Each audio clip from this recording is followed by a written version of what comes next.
Porque segue na Câmara Federal a votação em segundo turno do projeto de emenda constitucional dos benefícios, que segue tramitando no Congresso Nacional, e essa pauta, inclusive, deve ser concluída no dia de hoje. Para a gente ampliar, inclusive, o quórum lá no Congresso Nacional e garantir a manutenção do texto base, o presidente da Casa, Arthur Lira, permitiu o registro remoto de presença na sessão e manteve o estado de emergência da PEC, que cria e turbina os chamados benefícios sociais. A Polícia Federal compareceu à Câmara dos Deputados ontem à noite, depois que Arthur Lira anunciou que iria prestar queixa em razão de uma falha no sistema de votação remoto, o que interfere diretamente no trabalho livre e autônomo do Legislativo, segundo o próprio presidente da Casa, Arthur Lira.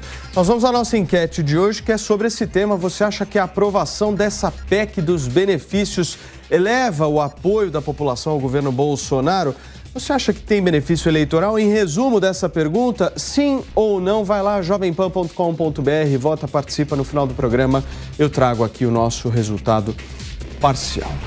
Temos hoje Rodrigo Constantino, Fernando Conrado, o nosso Fábio Piperno, Marco Antônio Moreira da Costa, os nossos 4 soldados aqui do nosso trezinho já posicionados, para a gente poder conversar um pouco a respeito do que está acontecendo lá em Brasília. Consta, boa tarde para você.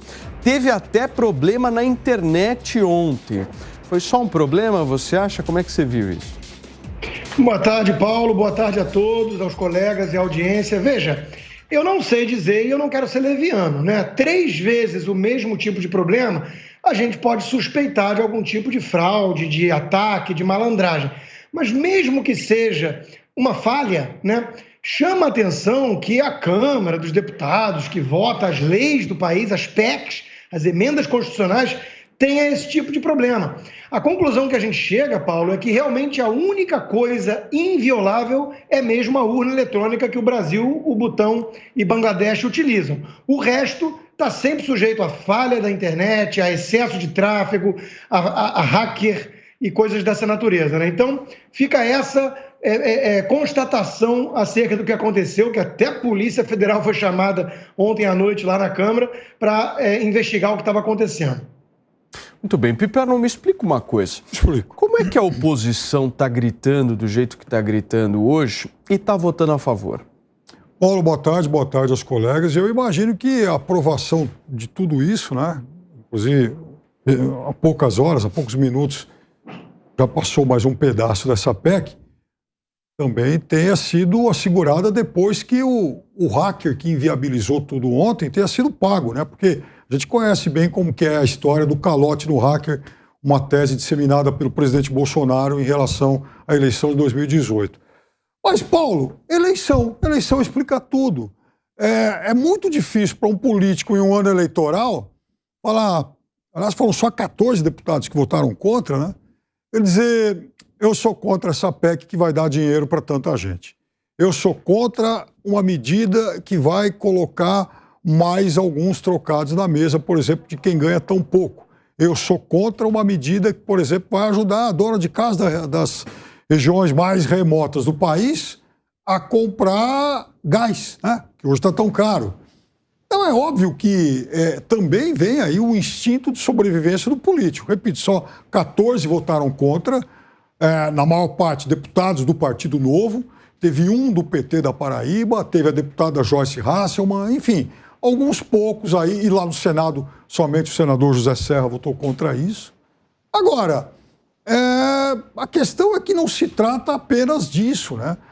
A gente já discutiu aqui muitas vezes, exaustivas vezes aqui, por que algumas medidas não foram tomadas antes, o efeito que as pesquisas eleitorais tiveram na repentina decisão do governo de editar essa PEC, de tentar realmente esse pacote de bondades, ou a PEC Silvio Santos do quem quer dinheiro, né, faz aviãozinho e joga lá uns trocados para cada um, que foi bem isso. Agora, também a gente tem que entender, a gente procura entender porque o governo limita em 31 de dezembro isso. E mais, Paulo, por que a partir de agora... Não, eu não sei. Imagina, você e os convertidos acataram essa explicação. Eu não. Eu tenho todo o direito. Agora, você autoritariamente, se você achar que então eu tenho obrigação de concordar, aí é uma outra história.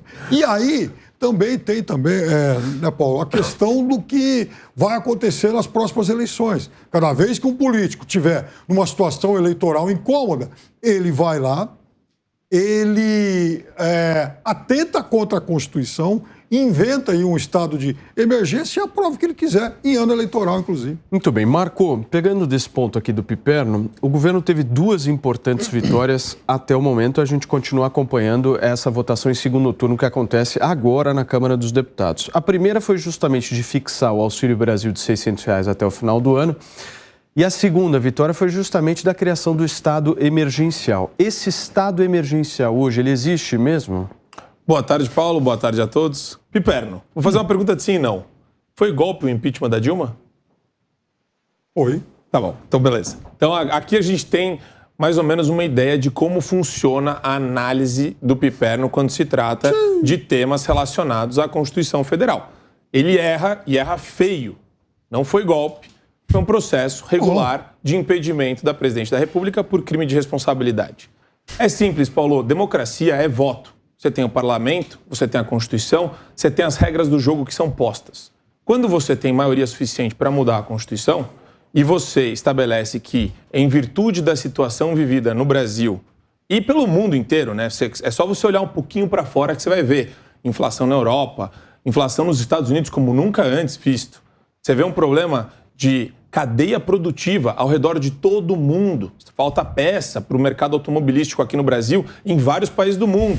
É só você olhar. A gente quase teve um problema de fertilizante aqui no Brasil por conta da Rússia com a guerra na Ucrânia. A Europa está com um problema de gás, como nunca visto antes. Eles estão preocupadíssimos com relação ao gasoduto que vem da Rússia. Quer dizer, existem problemas reais. O Brasil está tentando adotar uma solução real para um problema que existe. É isso, a constatação da realidade é imperativa. Não tem como fazer a politização disso daí, como o Piperno está tentando, porque os próprios congressistas do lado da esquerda enxergam essa situação de, se não aprovar uma PEC dessa, você vai ter que se explicar para a base, e é muito mais difícil você falar para a base o seguinte: não, tá tudo bem, se virem aí, tá tudo certo, o mercado tá indo bem. Você vê uma perspectiva de melhora, que é o discurso que o Paulo Guedes faz, que o Brasil, se não fizesse as reformas que fez, até no ambiente infralegal, conseguiu fazer, o que a gente chama de reformas silenciosas, que aconteceram no âmbito do Ministério da Economia, de desburocratização, para tirar o estado da vida do empresário, tudo isso daí aconteceu. E aconteceu de maneira muito boa para o país. Agora, o que foi feito no âmbito também legal vai proporcionar para o Brasil um crescimento, mas esse crescimento não é visto agora, nesse ano, mas sim no transcorrer dos anos, principalmente no ambiente do marco legal do saneamento. Mas tudo isso para falar o quê? A realidade se impõe. Não adianta você esbravejar, você querer lutar contra. O Piperno acha que é golpe, uma questão que é constitucional. O Piperno vai achar que é golpe tudo aquilo que é contra o interesse político dele, ponto final. Essa é a maneira como a esquerda conduz o seu raciocínio jurídico e tenta misturar tudo, fazer uma bagunça para embaralhar a cabeça da audiência que está ouvindo a gente. Muito bem. Conrado, boa tarde para você. Seja bem-vindo mais uma vez aqui ao nosso 3 em 1. Hoje a gente perguntou no portal da Jovem Pan News se a aprovação dessa PEC vai trazer algum tipo de elevação no apoio ao governo do presidente da República. Ou seja, se vai ter um caráter eleitoral, se haverá algum ganho eleitoral. Se você entrasse agora no site da Jovem Pan para votar e participar da nossa enquete, você votaria sim ou não? Eu votaria sim, mas pela própria lógica que o Estado está fazendo a sua parte quando é necessário. As pessoas costumam dizer, isso é uma PEC eleitoreira, tem só ganhos eleitorais. E por que tem ganhos eleitorais? Porque está ajudando a própria população. A gente tem que entender também que todo esse truncamento que está acontecendo no Congresso hoje, a própria esquerda, os próprios opositores do governo passaram a noite toda tentando achar no tapetão, fazer alguma artimanha com que conseguisse congelar e inverter o resultado da votação do primeiro turno. Falaram que, olha só, a pausa que o presidente da Câmara pode dar numa sessão não pode extrapolar 1 hora, senão ele tem que encerrar a sessão. Aqui foi extrapolado 1 hora, nós temos que fazer o congelamento dessa sessão, renová-la. E aí eu quero trazer um outro questionamento aqui também, Matias, e para todo o pessoal que está nos assistindo, principalmente quem está em casa, é essa questão de como não funcionou o sistema de votação não presencial, o sistema eletrônico de votação, porque uma coisa que a gente tem que levar para o pessoal que está em casa agora nos assistindo é o seguinte, o sistema poderia ocorrer de maneira não presencial, já que os deputados já confirmaram a sua presença, existia um quórum, porque para fazer uma alteração na Constituição é necessária grande parte dos deputados lá votando, né? E como isso havia ocorrido uma paralisação, já não teria o quórum tão grande dos deputados para votar. Então são artimanhas que a esquerda usou. Agora, do ponto de vista do que está ocorrendo no sistema de votação, no Infoleg, da nossa Câmara dos Deputados, a gente tem que ter muita atenção nisso aqui. Porque uma coisa é o seguinte, as informações até são desencontradas, eu não sei se o próprio Lira sabe o que está realmente acontecendo e que bom que ele chamou a Polícia Federal, porque uma coisa é nós termos o servidor está inacessível. Essa é uma situação. A outra situação que poderia acontecer é a internet cair. Mas existem 2 servidores de internet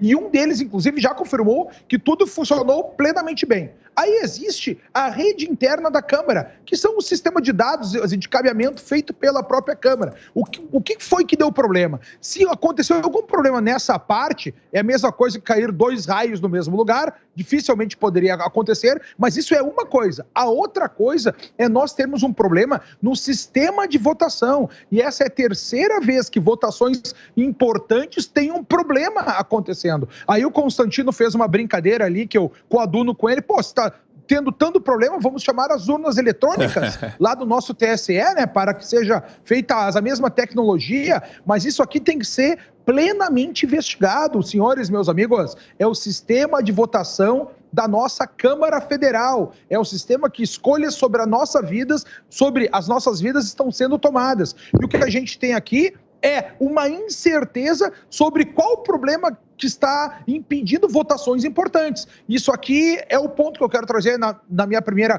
participação, para que a gente não esqueça essa parte, procurar saber o que está por trás. Vamos aguardar aí agora o resultado das investigações, do inquérito da própria Polícia Federal. Muito bem. Consta, como é que você vê o papel da oposição nesse caso específico? Uma sinuca de bico, né, Paulo? Eles realmente se enrolaram todos, porque eles entendem que tem um ganho eleitoral, respondendo a sua pergunta e a própria enquete, existe o ganho eleitoral, o que é diferente de afirmar que a medida foi eleitoreira, que visava a isso, que é populista. Sabe por quê? Nós entrevistamos no jornal Jovem Pan ontem à noite o deputado do Novo, Alexis Fontaine, um dos que votaram contra. E ele apresenta bons pontos, ele está muito preocupado com o precedente. A gente sabe do que a esquerda é capaz. Pau que dá em Chico também dá em Francisco. Foi a fala do Piperno. Agora, tem um pequeno detalhe. Vai ter que produzir circunstância análoga a uma pós-pandemia cheia de lockdown, seguida de uma guerra envolvendo produtores de petróleo, que fizeram com que o preço do petróleo, do barril do petróleo, dobrasse em poucos meses. Vai ter que inventar coisa parecida todo ano, né? Boa sorte para convencer uma maioria qualificada e ter uma PEC, que é o caminho institucional correto para isso. Então, de novo, eu entendo a preocupação, a gente conhece Brasília, só que este governo, com viés liberal e com responsabilidade fiscal, na figura do ministro Paulo Guedes acima de tudo, tomou todo o cuidado para não criar uma bola de neve. Então, o precedente exige a emergência, que é real. Agora, as receitas são extraordinárias, vai até o final do ano, porque, obviamente, este governo vai até o final do ano e porque as receitas são deste ano extraordinárias, justamente para não abrir a porteira para a turma pipérnica, que quer gastar como se não houvesse amanhã e sair distribuindo dinheiro em ano eleitoral e fazer terrorismo eleitoral ainda. Dizer que se eles não vencerem, a oposição vai tirar o benefício, né? Porque não entende nada como política de Estado. Então, de novo, Paulo, a medida não é eleitoreira, ela é necessária. Por isso, tanta gente votou a favor e a esquerda se viu numa sinuca de bico. Ficou fazendo um discurso vazio do tipo, você é contra ou a favor? Eu sou contra, mas não agora.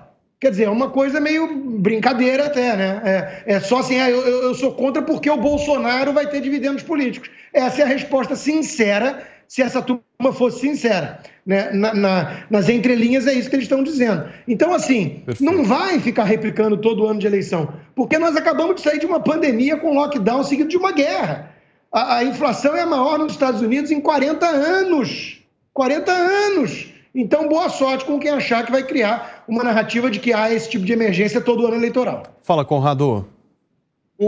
E a própria arrecadação federal bateu mais um recorde, aí vem batendo recorde ano a ano, ou seja, existe uma fonte para o custeio de tudo isso. Mas lá na Câmara Federal, eu estava acompanhando as discussões, o que a gente está vendo lá é exatamente agora, para conseguir ter uma oposição dentro da Câmara, eles estão utilizando a falácia do piperno aqui no caso, dizendo, por que o governo só vai dar esse benefício até dezembro e não vai continuar? Por que o governo não vai gostar do povo nos próximos anos? Essa é a discussão que a gente tem hoje lá na Câmara, mas daí eu acho que todo mundo comentou muito bem, dizendo que o governo é responsável e só dar esse benefício no momento que ele estará no poder, sem endividar futuros governos que venham aí, independentemente da incerteza própria de uma eleição eleitoral. Agora, eu vou falar uma coisa que cansa. Cansa ter que desenhar toda hora o óbvio e o lulante.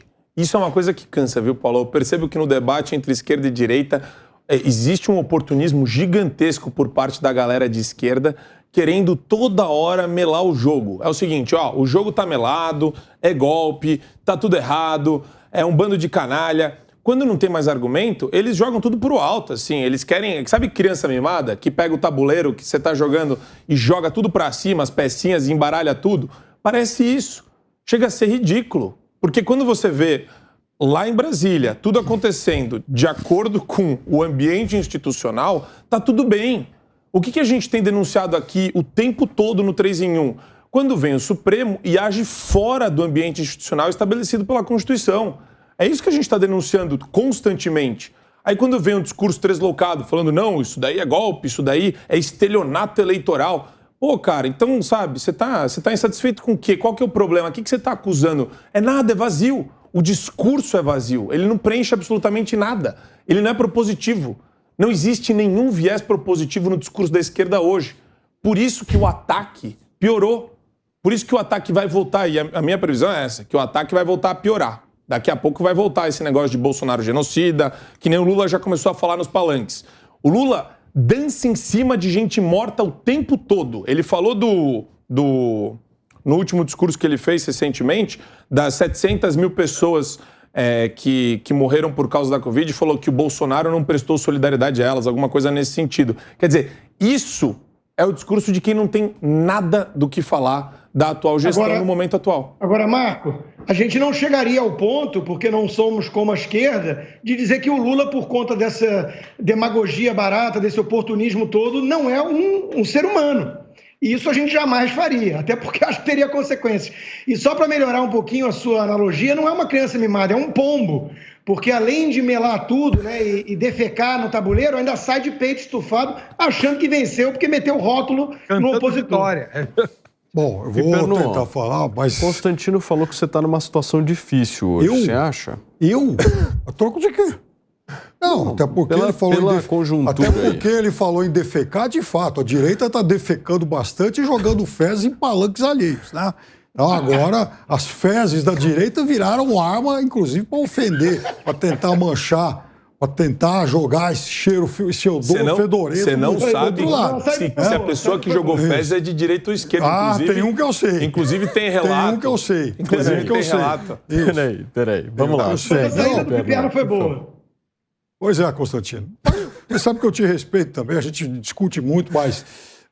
Ele gostou do seu comentário agora, achei interessante isso, fazia tempo que eu não via vocês. Foi uma tirada boa. Achei muito bom. Sacada rápida. Não, agora, inclusive, Constantino, só fazendo um parênteses aqui, sabe que... Bom, você sabe que eu fui no Pânico, você fez um comentário alusivo a isso, e colocaram o seu livro bem na minha frente. Eu brinquei ali. Falei, puxa vida. E olha, Constantino, colocaram o seu livro do lado, colado assim, ao lado de um livro que eu adoro, aquele livro do Kissinger sobre a China.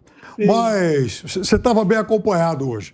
Mas voltando aí à questão de tudo isso que foi dito, primeiro, você vê, a partir do momento em que a PEC avançou, o Lula já se adiantou, inclusive, dizendo que no eventual governo dele, esse valor, então, ele vai ser praticamente institucionalizado, vai ser o novo valor dos benefícios do Auxílio Brasil, do Bolsa Família, enfim, o nome depois eles resolvem. Segunda coisa, veja, esse generoso governo, né, está aprovando aí um reajuste para o salário mínimo que vai fazer, isso foi capa do Estadão de hoje, a partir do ano que vem, quem ganhar um salário mínimo e meio vai ter que pagar imposto de renda também, porque a tabela do imposto de renda ela não é reajustada há muito tempo e com isso, então, vai trazer mais gente para pagar imposto.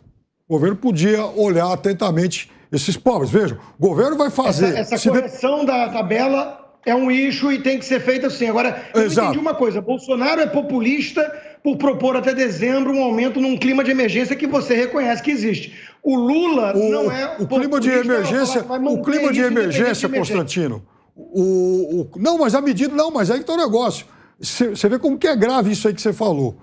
Um populista acaba dando margem para que o outro também perpetue esse tipo de populismo. Porque ninguém é contra pagar um benefício para as pessoas mais pobres e, aliás, esse negócio começou lá atrás. A questão é a forma como é feita e a carona que um vai pegando no outro. Porque, vejam, o que é mais importante hoje? Outra coisa é pão e circo. Populismo é pão e circo. Agora a gente está no estado de emergência. Não, então, o estado de emergência é papo furado, né? Não é exatamente isso. Não tem isso. Inclusive, veja, na primeira fala o Constantino falou, bom, como é que vão arrumar um estado de emergência com guerra, enfim, a toda hora?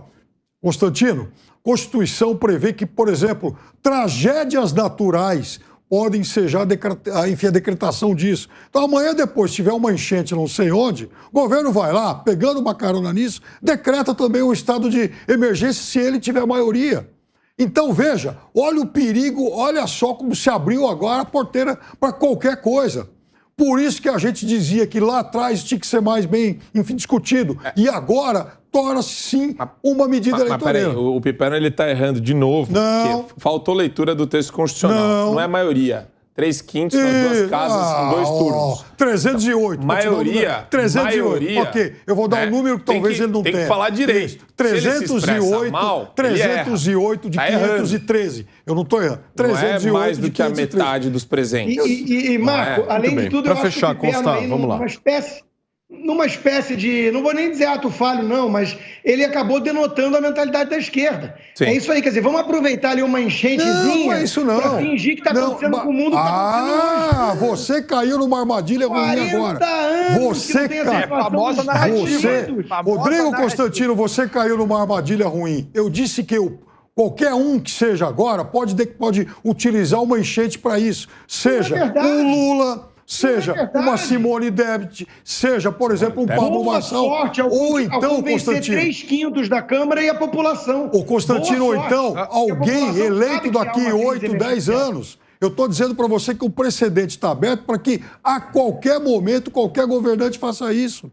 Uma chuva em qualquer lugar do mundo. Qual foi a última pandemia que o planeta viveu, Piperno? E você acha que foi decretado isso por conta da pandemia? Que agora... A gente está vivendo problemas reais e depois em casa até agora. Lockdowns. Mas esse aqui agora são os efeitos de uma pandemia. Do ficar em casa e de medidas fica para depois, que foram tomadas, depois é hoje. Que foram medidas tomadas erroneamente. Então, quer dizer, esperaram a economia começar a reagir para descobrir, então, que agora poderia se decretar o estado de emergência. Entendi.